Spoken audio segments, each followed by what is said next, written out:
we just stay in? 'Cause in this kind of just come right on over and make yourself comfy and lay your head on me.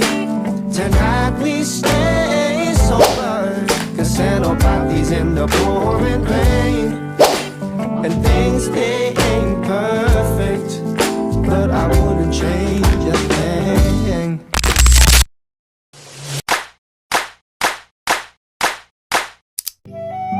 Once upon a time, there was a very beautiful, blonde girl who lived in a village near the forest with her mother.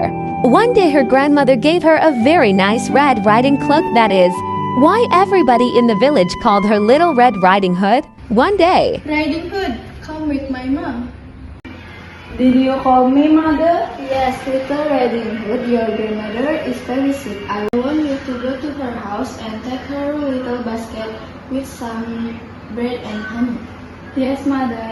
But don't stop in the forest and don't talk to a stranger. Do I say get to soon grandmother's house? Yes, mother.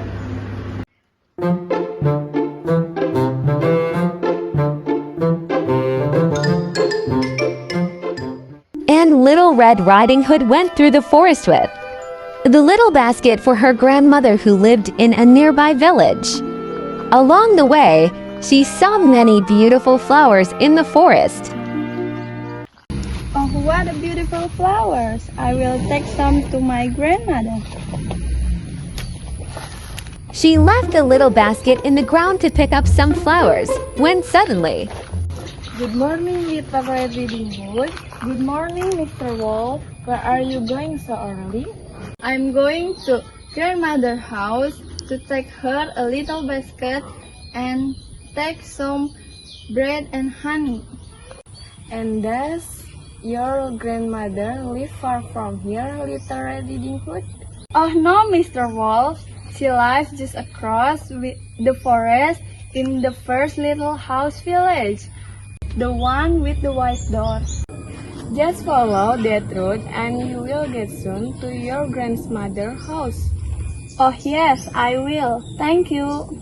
Goodbye.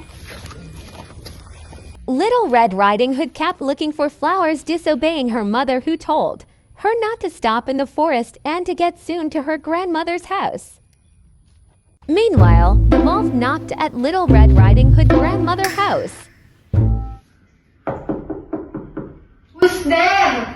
It's me, grandmother, Little Red Riding Hood, and I brought you a basket with some bread and honey.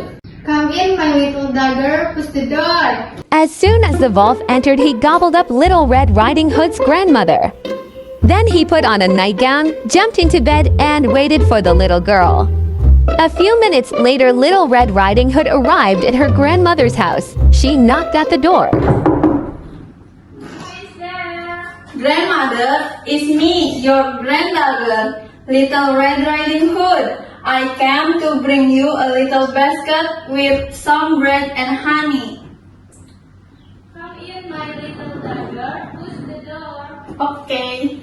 Little Red Riding Hood entered the little house. She went straight to her grandmother's room, and in the bed, there was the wolf dressed with her grandmother's clothes. Come in, my little girl. Rest for a while. Little Red Riding Hood sat in a bed and looked at her grandmother. Oh, grandmother, how large arms you have. They are to hug you better, darling. Oh, grandmother, how big legs you have. They are to run faster, sweetie. Oh, how big ear you have, grandmother. They are to hear you better, honey. How big eyes you have. To see you better, Little Red Riding Hood. Oh, grandmother, and how do you have those big teeth and that big mouth? They are to eat you better. And the wolf gobbled up Little Red Riding Hood. Then the wolf fell asleep. Meanwhile, a woodsman was passing by the little house when he saw the door opened. He entered, looked for the old lady, and then he saw the wolf. Oh, the wolf is sleeping and he's so fat. I hope I'm on time. Then he took the wolf by the neck and made him spit out the poor grandmother and Little Red Riding Hood, who were still in one piece. Oh, thank you, Woodsman. This will listen for you, Little Red Riding Hood. Now you will never disobey your mother again. The moral